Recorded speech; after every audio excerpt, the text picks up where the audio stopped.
Very good morning, sir, and my fellow colleagues.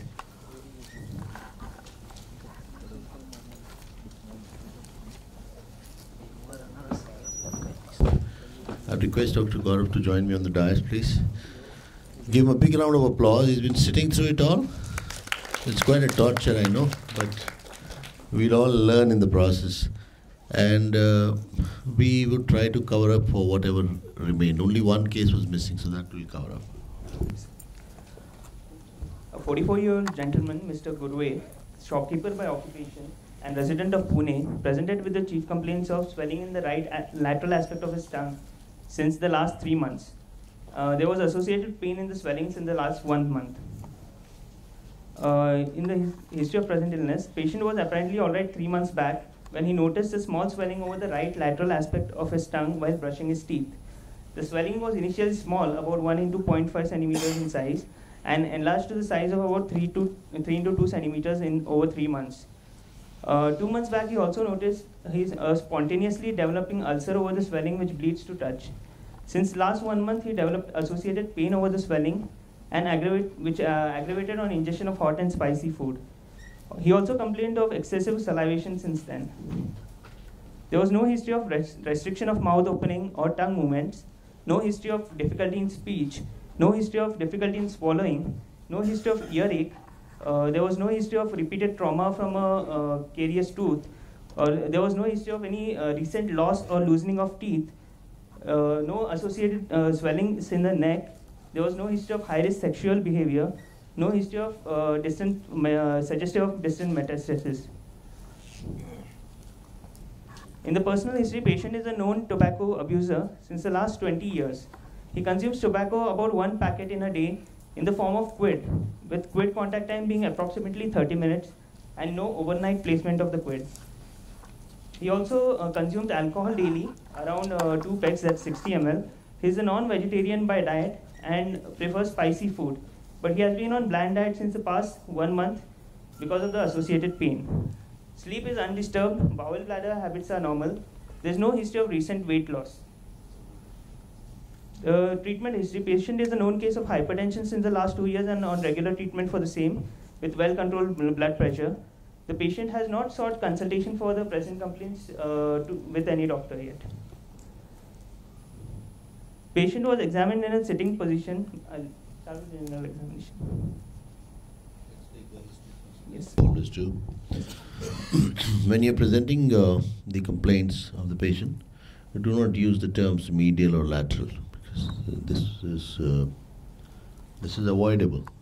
Although I don't mind it, but naturally the patient won't tell you it's lateral or medial.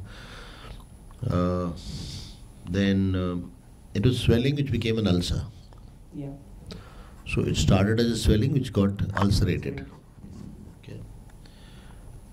I think in the history he's covered up most of the points, including, like I said yesterday, it will be a history of the T, N and M, and examination would be the same, and investigation would be the same, and treatment would be the same. So T and M, T and M, T and M. Remember that in the back of your mind. It works very effective. Now a T is taken, but no history of N. Sir, I've said there's no swelling. There's no swelling in the neck, so that gets covered, and no history of distant metastasis. So that takes care of it, so that you can't miss it. Any questions in the history that you would like to ask before I move on? Okay. Moving ahead with the general examination, patient was examined in a sitting position in a well-lit room after taking informed verbal consent.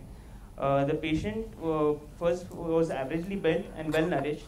He had a BMI of 24 kilogram per meter square with performance of 90 on Karnofsky scales. Vitals, the pulse was 82 beats per minute in the right radial artery with moderate force and volume, and BP was 140 by 80 millimeters of mercury in the right arm supine position. There was no pallor, no icterus, no clubbing, generalized lymphadenopathy or edema.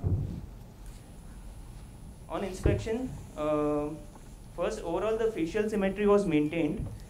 Mouth opening is adequate. No tongue deviation was noted. No halitosis was, no fetal no halitosis was present. Nicotine staining of the teeth was present. Extracted bilateral lower third molars with well-healed sockets were present. Tongue showed a single, now examination of the tongue, the swelling per se. Tongue showed a single swelling approximately 3 into 2 centimeters in size with a central ulceration on the right lateral aspect of the tongue. It was present in the anterior 2/3 of the tongue. It was approximately 1 centimeter proximal to the tip of the tongue. So the tip and not involving the tip with having irregular margins. There was surrounding edema present. The lesion was not crossing the midline. It was not involving the floor of the mouth or gingivolingual sulcus. There was no swelling or ulceration seen in the posterior 1/3 of the tongue. So once.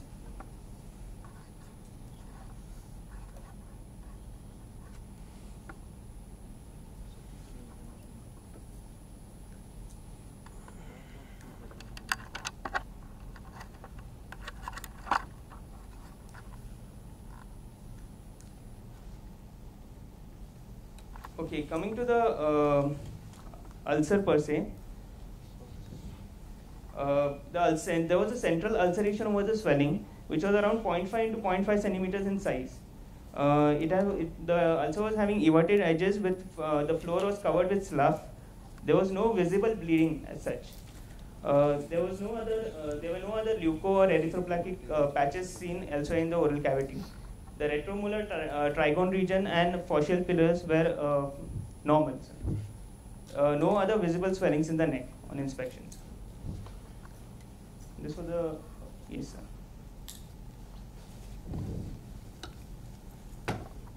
Then moving ahead with palpation, there was a single swelling.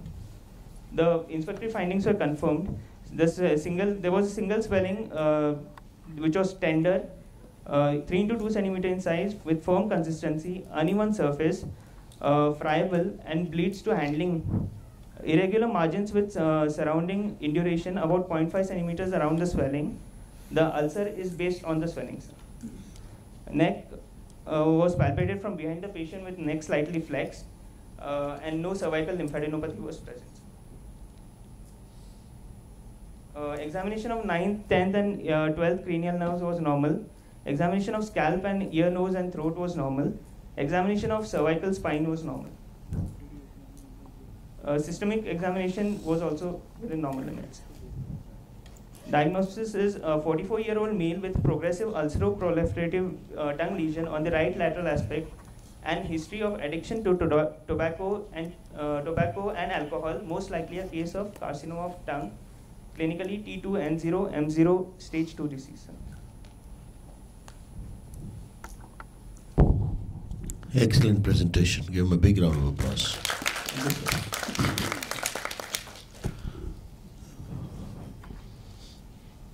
When you're describing the swelling in the examination, just show that picture.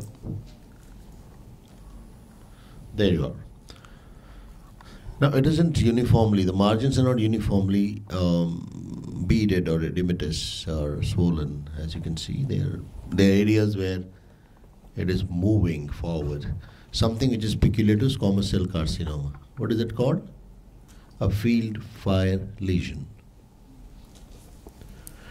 It is not a classical field fire, but you will always have, field fire means when you burn the field, there is a part which is, the fire is moving in one direction, the other side it is getting extinguished. So you have, one area which is proliferating rapidly. It is of great clinical and operative significance. That's why I was mentioning. Secondly, your description was apt because the base is found by the swelling. But I would be more interested in the induration because that's my margin. Now, you would have to mention that the induration is in this region or it is extending beyond. How do you define induration?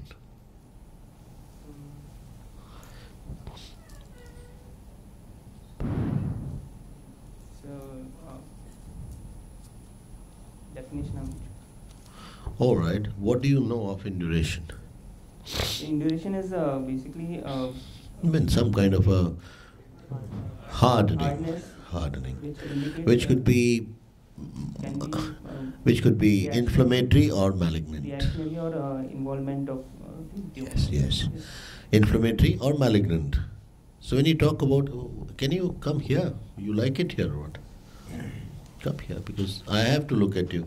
So each time I turn, it'll be same here. You can come because we have space here. Thank you. That is very nice. So I can look at all of you in one go. Now, induration means hardening. Indurating, it's hardening. Now, induration can be due to inflammation and also due to malignancy. And in some cases due to both together. So how would you know it is due to inflammation or malignancy? Yes. Yes, and please, one person can keep the mic here so that you can quickly pass on. And the reason why we are asking for the mic is it will get recorded and you will get it back so that you know the question that was asked. Otherwise, I can repeat it for you, but you should. So, induration due to malignancy is limited to the, and going beyond the boundaries. And the one due to inflammation is confined to the boundaries. Its description becomes important because, say, organs like tongue, penis, we have to be very careful about the margin. You should not take out too much, or you shouldn't take out too less. Therefore, if in tongue and in penis, a lot of people like to do an MRI, or they like to do a Doppler, or they like to do an ultrasound to see how much is the margin, so that they can take the bare minimum. Because these are organs where the concept of organ and functional preservation becomes very, very important. Therefore, you have to mention it, and that is what I was looking at. Secondly, there was no mention of the salivary duct openings. In oral cavity, what duct would come close to the lesion? So the submandibular duct. Now, often they get blocked or infiltrated, and they can manifest as another swelling in the neck, which is a submandibular swelling, which you'll have to then differentiate from a lymph node. Because lymph node would be taken as a positive lymph node unless proven otherwise. How would you differentiate a submandibular gland from a submandibular lymph node enlarged? Let him answer, please. He'll have to appear in his exam. So, salivary gland will be bimanually palpable.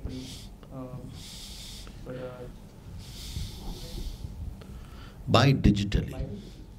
Bimanually, you can't put your hand into the mouth. Bidigitally palpable. Why is it bidigitally palpable? Submandibular. It has got two lobes, which one is just below the and in the floor of the mouth, and one below. What is dividing them into two? The myroid muscles.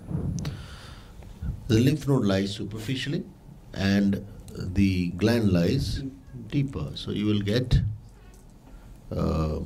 It will work out that the gland would be bimanually palpable, while the lymph node is not bidigitally palpable, right?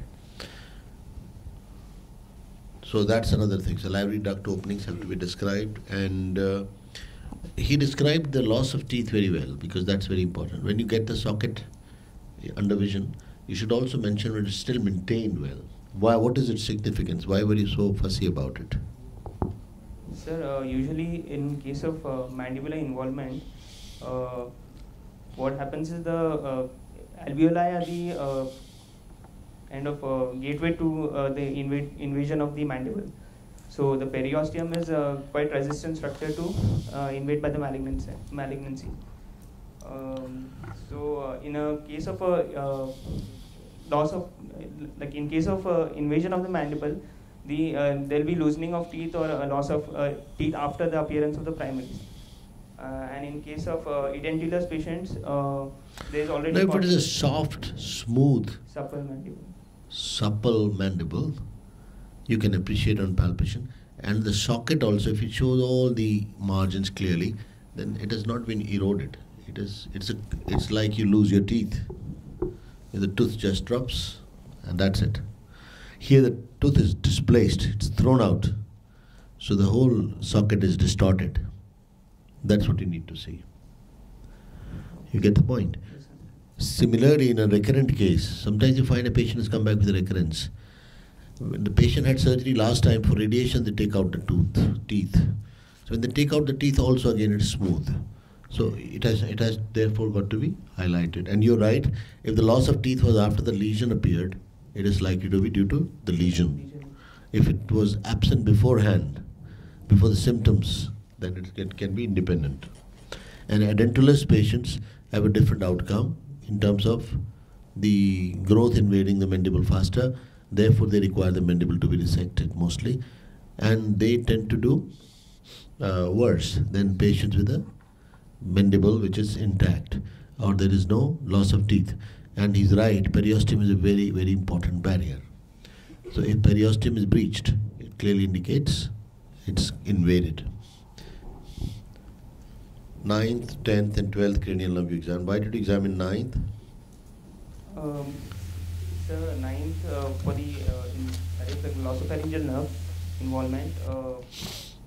In case of involvement of the base of the skull, we have... So all these cranial nerves will have a reason why you examine. Sometimes you mention it because that's kind of message I've thrown across for many years now. So everybody says it. I observed it in one of the courses of association where they asked, why are you examining these nerves? Because they have nothing to do. 9th has nothing to do with it.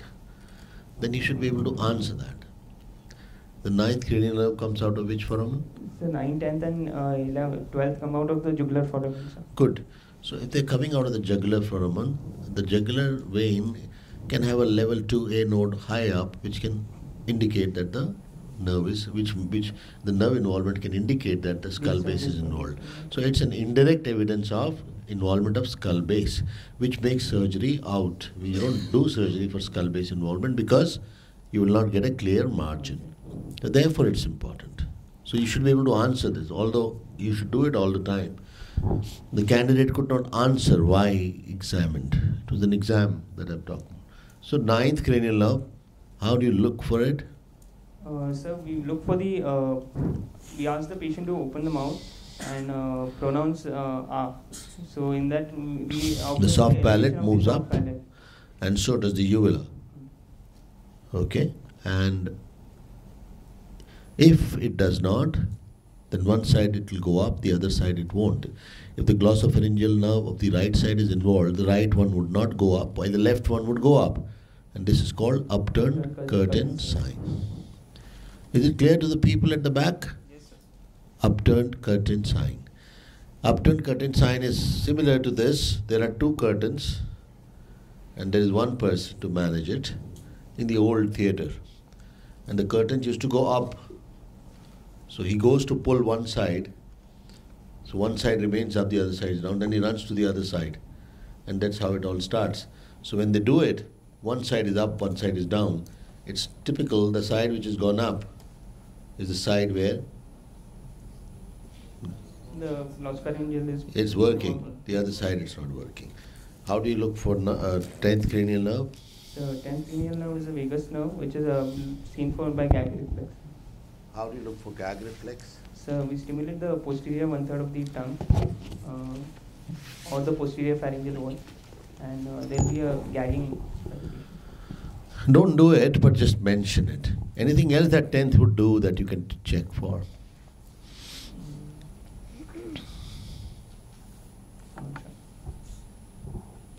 Yes? Speech would have changed. Anything else? The voice would have changed. So many things would change. Vagus is so important. 12th?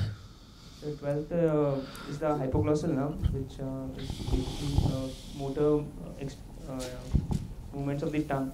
So we look for the... What does it supply? It supplies the genioglossus, extrinsic muscles. Extrinsic muscles, so stick. All extrinsic muscles? Except one. Palatoglossus, which is supplied by glossopharyngeal nerve. So it will supply, so you're looking for extrinsic muscles. What will happen in this case? So in this case, there will be no deviation of the tongue. Because, no, not in this case. Suppose right-sided hypoglossal is involved. Which side would the tongue go? It will go to the left side, sir. Deviate to the left side. Let him answer. So right side lesion, the tongue would go to the left side. No, sir, right side. Same side, same side. And what do we call this? It's a wheelbarrow phenomenon. Wheelbarrow phenomenon. Now the wheelbarrow phenomenon is like a wheelbarrow. If the wheel breaks, it falls onto the same side, which indicates that you are dealing with glossopharyngeal nerve, which is affecting one side. So wheelbarrow phenomenon. Hypoglossal nerve is a very interesting nerve. It supplies the tongue, having traveled through the base and through the floor of the mouth, through the submandibular triangle, and in between the carotids, I mean slightly above. It's going at a level which is higher. But it can get involved anywhere in its route. Even the submandibular lymph node can involve it. So therefore it's a very important nerve to examine. And you examine it by asking the patient to stick out the tongue. In involvement, it will shift to the same side. And the reason for that? Why does it shift to the same side? Wasting of the genioglossus on the side. So the opposite genioglossus muscle pushes it. There is decussation of the fibers. Opposite genioglossus pushes it. No muscle pushes. Muscle just cannot push. It's a thread. Fiber is a thread. It can only pull. So pushing is always wrong. And that's the answer everybody gives. There is nothing, it has nothing to do with the pushing of the tongue. It has got to do with the decussation, as he's saying. Decussation means crisscrossing. Genioglossus is a fan-shaped muscle. If you've ever seen fans made in the villages where they use crisscross fibers to make a fan out of it. So the fibers crisscross, therefore that feed fine. There's no difference in the pulling thing happening. It's been getting pulled, but the fibers have crossed. So what has happened is the fibers have crossed. It is not the nerve. And there is no pushing. But please understand. Facial nerve involvement, pulling. Correct? There is one finding here which you are missing. That's why I kept the picture. Take your cursor to the angle of the mouth. You are right there. What is this? It seems to be the submucous fibrosis. So don't miss it. There is submucous fibrosis, and inside you'll find leukoplakic, melanoplakic, erythroplakic patches. They need to be described. Why? So these are pre-malignant lesions of the... Why then describe them? You already have malignancy now. Why talk about pre-medical when you're already in medical college? Yeah, because oral carcinomas are known to have field cancerization effect. So one is field cancerization. You may get another cancer. Second? So it will also... It will need further management that way. Post-radiation, a lot of these turn into, the dysplasias become invasive, so you have to be careful. Therefore, as a primary modality, radiation is not very good. You get the tumor out, get these out. Secondly, it indicates he's a chronic tobacco abuser. Yes, sir. You know, this is the only cancer where you have defined, very well defined precancers, which can be treated.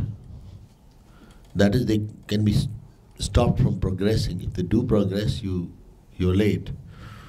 But you have precancers, so that's important.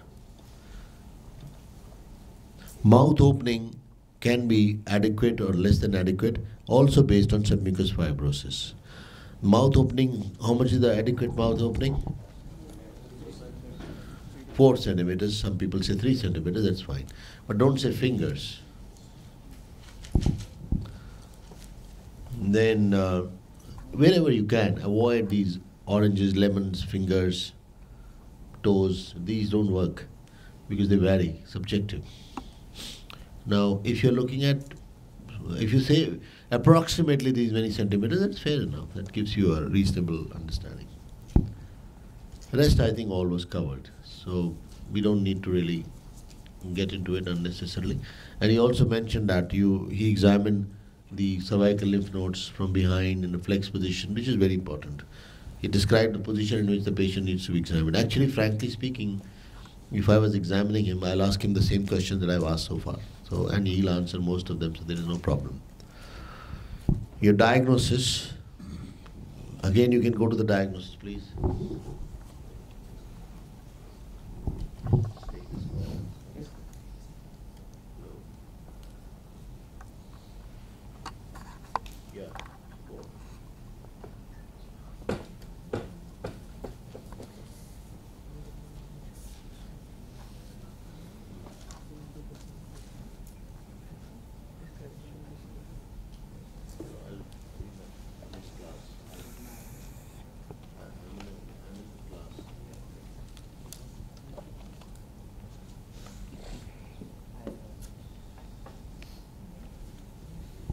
Now when you're writing 44-year-old male, we discussed it yesterday, 44-year gentleman, tobacco abuser, don't say chewing, etc., etc., it takes a lot of time. So 44-year tobacco abuser with a progressive ulcero-proliferative tongue lesion on the right lateral aspect of the tongue. You don't need to mention this description now. Although I don't mind, it's all almost happening quickly, so there's no issue. Most likely a case of carcinoma of tongue, T2N0M0, stage 2 disease, that's fine. So we will not explain the site and progressive or not progressive, that's no longer a part of the description here. So 44-year gentleman with carcinoma involving the right lateral aspect of tongue, stage T2N0M0, stage 2. Clear? Any questions? How do you proceed? So, first of all, I'll ask him to advise him lifestyle modifications in the form of quitting of tobacco and alcohol. Then I would like to investigate the patient for first for the confirmation of diagnosis, secondly for the staging of the disease, and thirdly for the operative fitness of the patient. For confirming of diagnosis, I would first go ahead with the edge biopsy of the lesion, sir. Go back to the lesion. Yes. Yes. Show us the site you take the biopsy from.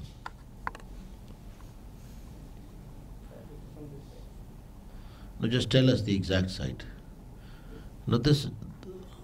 Okay. Now tell us mark your incision.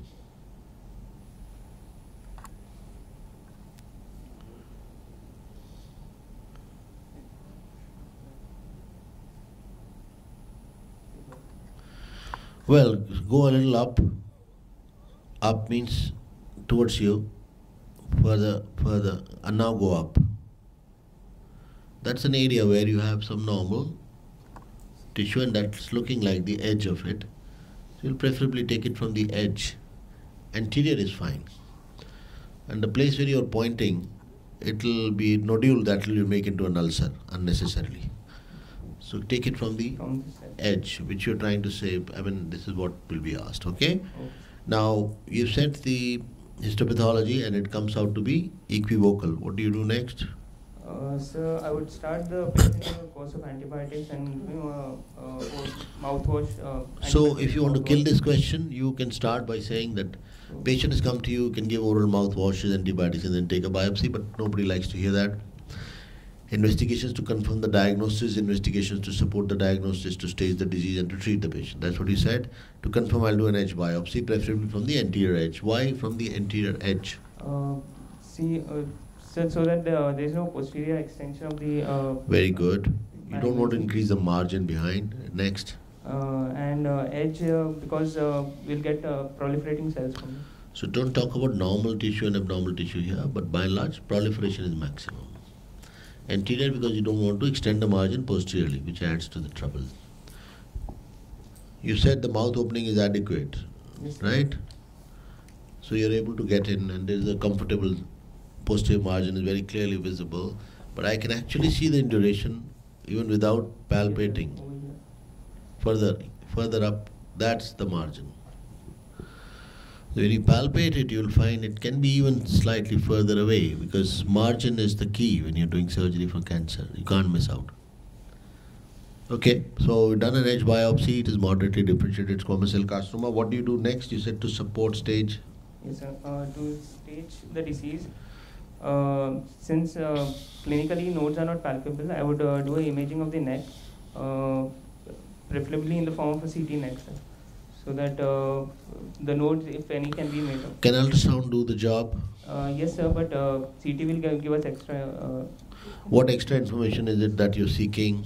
So we will get an idea about the, like not in this case, but bony involvement, mandibular involvement, retromolar, trigone involvement, base of skull involvement also. So CT is more informative, but if you don't have CT, patient should not suffer. It wouldn't matter that if you don't have CT, it's not that you won't treat.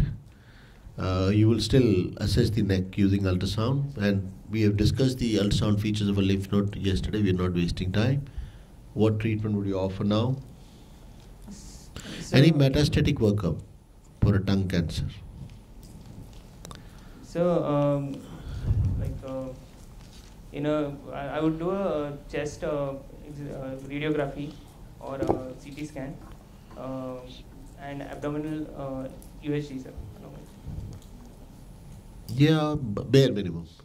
And, So if you bluntly ask, would you do metastatic workup in tongue cancer? The answer is no, not needed.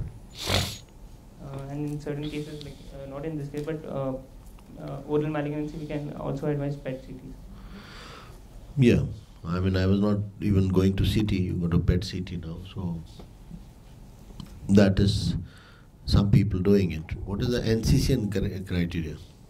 So NCCN, only if clinically suspected, we'll go ahead with other. There is no metastatic workup unless there is a clinical history. So bone pains and jaundice and other features. Now, what is the recommendation in terms of metastatic workup? What do you do? NCCN. The CT chest. They do CT chest. Yes. Because for X-ray they have CT. X-ray is done for all patients anyway. They are going for anesthesia, so you'll have it. What treatment would you offer? So since the lesion is more than 2 centimeters, 3 into 2 centimeters in size, I go ahead with a hemiglossectomy for this patient. With a for aim of achieving a R0 resection, I would keep a margin of around 1 centimeter. Now make 1 centimeter margin posteriorly. So how would it become hemiglossectomy? Therefore the term is, don't use hemi or partial total. You say I do wide local excision with a margin of 1.5 centimeters, three-dimensionally. Three-dimensional.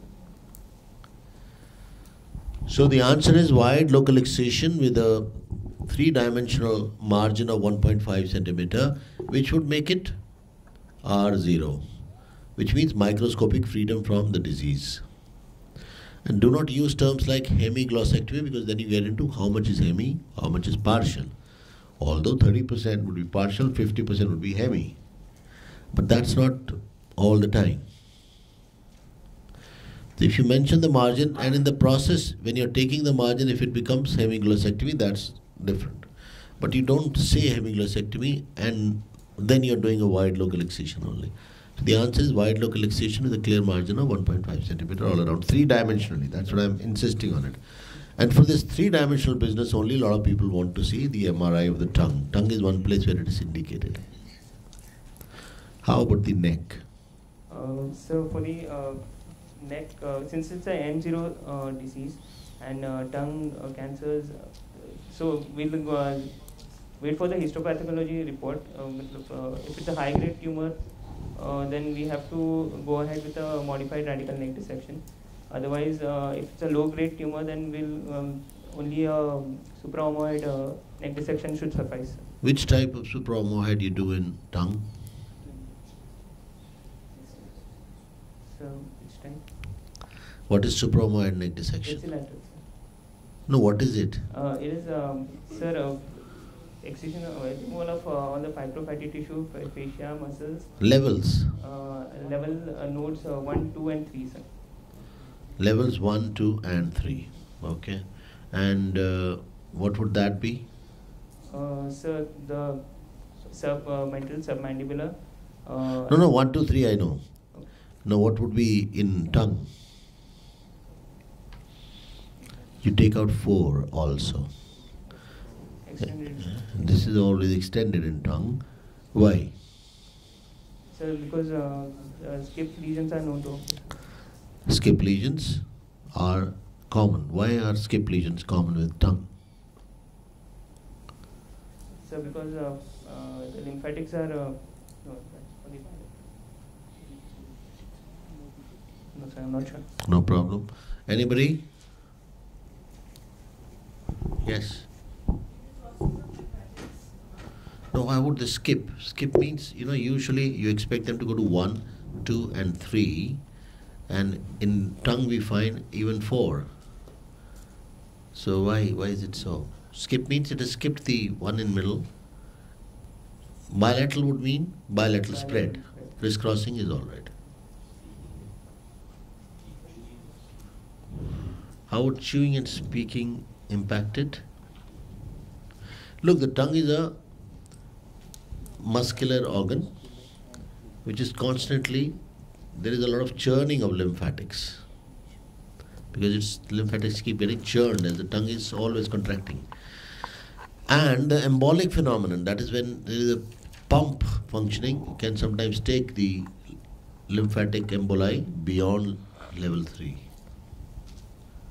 So there is a high probability. So there are 3 reasons. One, it's a highly lymphatic organ. It is muscular and always active. And 3, it is pumping. So by embolic phenomenon, the lymphatic emboli can reach level 4, sometimes even level 5. So when you get a disease which is node positive, you have to do a contralateral extended supraomohyoid. This side you do a supraomohyoid. The term is selective neck dissection 1, 2, 3, 4. So the answer is SND 1, 2, 3, 4, preserving SAN, IJV, and sternocleidomastoid. That's the answer. How about reconstructing the tongue that you lose? Sir, the tongue can be, the wound can be left to granulate by itself, or the other option is to reconstruct it by using a flap, sir. Which flap? Flaps usually we use the free radial artery flaps. Simpler ones are local flaps, platysmal flaps, fasciocutaneous flaps, local ones. They can be rotated and patched. Clear? Now, follow up. Meanwhile, the patient gets oral mouthwash, oral mouth care, nasogastric feeding, then gradually the oral feeding starts. Adjuvant treatment? So adjuvant treatment will be in the form of radiotherapy, sir, for prevention of recurrence.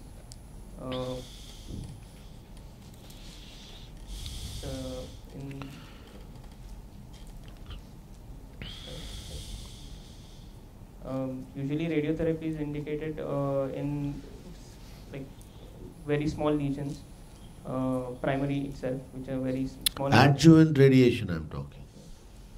We are not talking about primary radiotherapy here, I'm sure. Primary radiotherapy is for T1 and below. No, you don't need.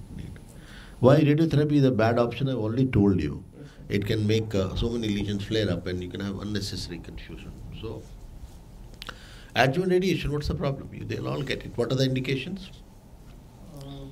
So node positive. Yes. So say that N1, poor grade, positive margins. Yes. Positive margins, then poor grade of the tumor, nodal involvement, recurrence of the malignancy. Any questions? Excellent presentation. You deserve a big round of applause. We can move on to the next case if there is no question. Yes, please ask quickly. Identify yourself. From Mumbai. Okay.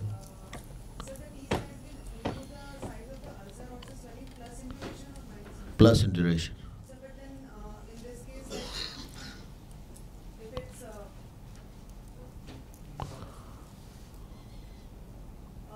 like 2 centimeter. In any case, it is 2 centimeter and duration is like more than 1 centimeter. It might change the TEC. It will. And you have to emphasize on the size, which should be, but you should confirm on palpation that that's the size. Induration is disease, right? And while you have put the patient on antibiotics, some bit of inflammatory induration might reduce, but malignant induration won't reduce, and T size includes induration. Be clear on that. Because suppose this patient had a smaller ulcer. In any case, this swelling is quite large. I mean, I would be bordering it T2, T3. What T2? What is T2? What is T3? So according to size, T2 is 4 and T3 is 4. And beyond that, it's just a fixity and involvement of surrounding. So when you talk about 3 centimeters, 4 centimeters, you include the induration as you can palpate it. And that's where this measurement becomes very, very important. It is very difficult to palpate a lesion accurately in tongue.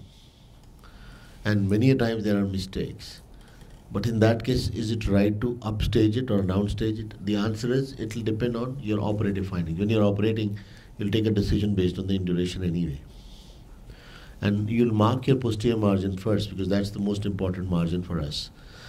You can call it short superior and long lateral, then you can put, but otherwise, that is the margin we are concerned about. Other margins you can palpate and find out. The other thing about tongue in patients who are tobacco chewers is they have some induration due to the tobacco abuse. So it's very, very difficult to find out. Therefore, a lot of people like to do an MRI. Any other question? So, would we do a indirect laryngoscopy in this patient? He's asking this question probably because of field cancerization in mind. All patients with oropharyngeal malignancy, in their OPD workup, do have an element of IDL to look for lesions which are synchronous in the tongue, base of tongue, fossa of rosa mola, or down there. But then don't get dragged into triple endoscopy now. The clinical indirect laryngoscopy and other things are very easy to do in an outdoor setting. So those you do. No examination of, I was coming to that, of head and neck is complete without examining ear, nose, throat and cervical spine. And you need to mention that. The clinical examination of ear, nose, throat and cervical spine is normal. That you can only say when you have done indirect laryngoscopy, which is a part of examination of the throat in ENT setup. That is the answer. Right? Thank you. Thank you, sir.